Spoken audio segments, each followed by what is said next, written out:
Hello friends, welcome back to my YouTube channel Praneeth mummy.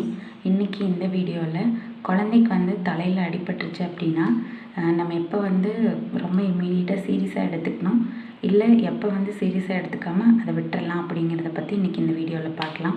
So இதே மாதிரி நிறைய baby care, mom care, weight loss after pregnancy and pregnancy details தெரிஞ்சுக்கணுன்னா channel மறக்காமல் subscribe பண்ணிவிட்டு bell பட்டனையும் click பண்ணிக்கோங்க. வீடியோக்குள்ளே போகலாம். ஃபஸ்ட்டு பார்த்திங்கன்னா குழந்தைக்கு தலையில் அடிபடுறதுங்கிறது மெஜாரிட்டி நீங்கள் நைட்டு பிரெஸ்ட் ஃபீட் பண்ணிகிட்ருக்கீங்கன்னு வச்சுக்கோங்க. நல்லா தூங்கிட்டீங்க அப்படின்னா உங்களோட குழந்தைய தெரியாமல் கீழே விட்டுருவீங்க. ஸோ குழந்தையோட மண்டை கீழே போய் டொம்முன்னு அடிச்சிருக்கு நிறைய வாய்ப்பு இருக்குது. இந்த மாதிரி நான் 3 டைம்ஸ் பண்ணிட்டேன். நைட் நேரம் நம்மளுக்கு பகலில் ஃபுல்லாக தூங்கவே முடியாது.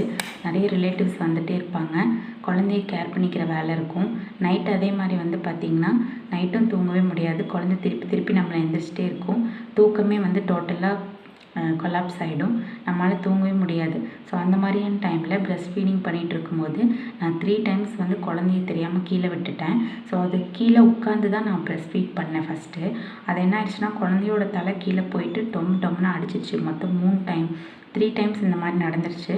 ஸோ இந்த மாதிரி திருப்பி நடக்காமல் இருக்கிறதுக்கு நான் ஃபாலோ பண்ண டெக்னிக் என்னென்னா, கட்டிலேருந்து மெத்தையை தூக்கி கீழே போட்டேன். அந்த மெத்தை மேலே குழந்தையும் போட்டு நானும் படுத்துக்குவேன். ஸோ இப்போ என்னென்னா, நான் மெத்தை மேலே செவத்தில் சாஞ்சு உட்காந்து குழந்தைக்கு பிரெஸ்ட் ஃபீட் பண்ணிக்குவேன். இப்போ நான் திடீர்னு கண்ணை அசந்துட்டு தூங்கிட்டேன் அப்படின்னா குழந்தை கீழே விழுந்தாலும் மெத்தை மேலே தான் விழுவும். ஸோ அடிப்படாது. அதுக்காக இந்த டெக்னிக் நான் ஃபாலோ பண்ணேன். அதுக்கப்புறம் குழந்தைக்கு இந்த 6 மாதம் 7, 8 மாதம் வரைக்கும் பிரெஸ்ட் ஃபீட் பண்ணும்போது குழந்தைக்கு தலையில் அடிப்படாமல் இந்த மாதிரி நான் சேவ் பண்ணிட்டேன். அதுக்கடுத்து குழந்தை தவழ்ந்து பழக ஆரம்பிச்சிட்டாங்க, உட்கார்ந்துட்டாங்க அப்படின்னா தவழ்ந்து பழகிற டைமில் நிறைய டைம் கீழே விழுந்து அடிப்படும். உட்கார்ற டைமில் உட்காந்துருப்பாங்க, அப்படியே பின்னாடி சாஞ்சிருவாங்க. நீங்கள் உட்காந்துட்ருக்காங்க, நல்லா தான் விளையாண்டுருக்காங்கன்னு நினச்சிட்டு இருப்பீங்க, அப்படியே பின்னாடி சாஞ்சு மண்டை டம்முன்னு கேட்டுரும். அதே மாதிரி நான் தவழ்ந்துட்டுருக்காங்க அப்படின்னா இந்த பக்கம் சைடு சாஞ்சு டொம்முன்னு விழுந்துருவாங்க, இந்த சைடு சாஞ்சு விழுந்துருவாங்க. முன்னாடி போய் அடித்து முன்னாடி மண்டையில் அடிபட்டுரும், பல்லில் அடிபட்டுரும், மூக்கில் அடிபட்டுரும். இந்த மாதிரி நிறைய இந்த நடக்கிற ஸ்டேஜ் வரைக்கும் நிறைய சான்சஸ் இருக்குது. நடக்கும்போது பார்த்திங்கன்னா கீழே விழுந்துருவாங்க. நிறைய டைமு நடக்க ட்ரை பண்ணி கீழே விழுந்து மண்டை டொம்முன்னு நிறைய அடிபட்டுரும். ஸோ இந்த மாதிரி நிறைய அடி என் குழந்தைக்கு பட்டிருக்கு. ஆனால் நான் ஒரு டைம் நல்லா வீங்கிடுச்சு, பின்மண்டையில் பார்த்திங்கன்னா இவ்வளோ பெருசு வீங்கிடுச்சு. நான் ரொம்ப பயந்துட்டேன், பின்னாடி ரொம்ப வீங்கிடுச்சு. சரி போயிட்டு என்னென்னு ஸ்கேனே எடுத்து பார்த்துடலாம் அப்படின்ட்டு நான் ஒரு டைம் ரொம்ப பிஞ்சு குழந்தையாக இருக்கும்போது பிரெஸ்ட் ஃபீட் கொடுக்கறக்காக குழந்தைய இப்படி எடுக்கும்போது அந்த ஒரு தொட்டிலில் டொம்முன்னு அடிச்சிச்சு அவனோட பின்மண்டை. ஸோ அதுலேயுமே நான் ரொம்ப பயந்துட்டேன், ஏதாவது ஆயிடுச்சுன்னா என்ன பண்ணுறதுன்ட்டு. ஆனால் டாக்டர்கிட்ட ஒரு டைம் போய் செக் பண்ணுறதுக்கே போயிட்டோம். ஆனால் பார்த்திங்கன்னா எந்த ப்ராப்ளமும் இல்லை. அவங்க தொட்டு பார்த்துட்டு அமர்த்தி பார்த்துட்டு எந்த ஸ்கேனும் தேவையில்லை, ஒன்றும் தேவையில்லை, ஒரு ரத்த கட்டியும் இல்லை. நீங்கள் நார்மலாக குழந்தை இருக்குது, இதே மாதிரி நீங்கள் எப்பயும் போல் மெயின்டைன் பண்ணிக்கோங்கன்னு சொல்லிட்டாங்க. ஸோ ஒரு 2 விஷயம் இருக்குது.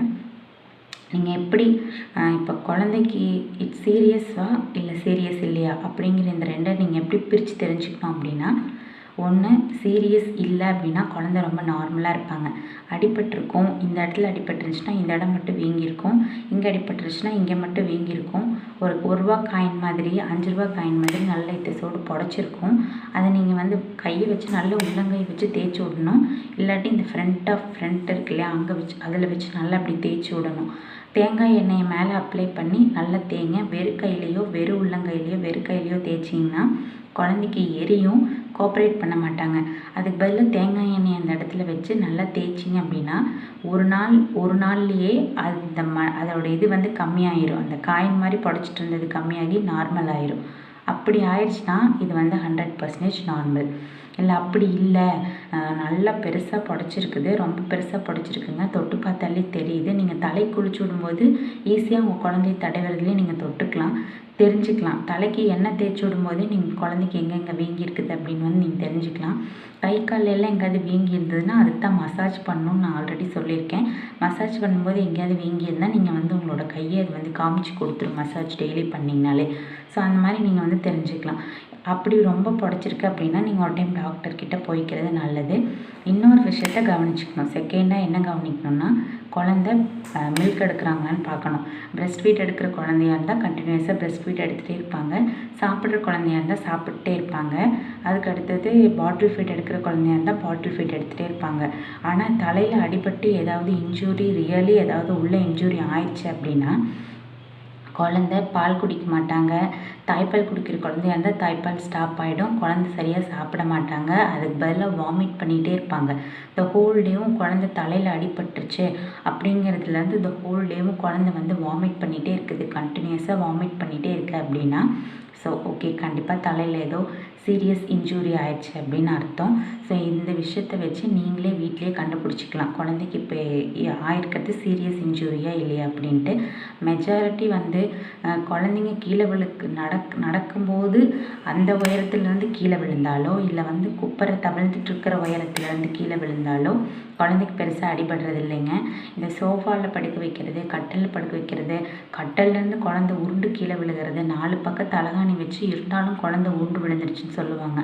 அதுக்கான ஒரே சொல்யூஷன் என்னென்னா மெத்தையை தூக்கி கீழே போட்டு 4 பக்கம் தலகாணி வச்சு மெத்தையில் படுக்க வச்சுருங்க. கீழே தரையில் போட்டு படுக்க வச்சுருங்க. தரையில் மெத்தையை போட்டு படுக்க வச்சு நீங்கள் என்ன உருண்டு விழுந்தாலும் குழந்தைக்கு பலமாக அடிப்படாது. கட்டிலேருந்து கீழே விழுந்துச்சுன்னா குழந்தைக்கு சீரியஸ் இன்ஜூரி ஆகிறதுக்கு நிறைய சான்சஸ் இருக்குது. தேங்க்யூ.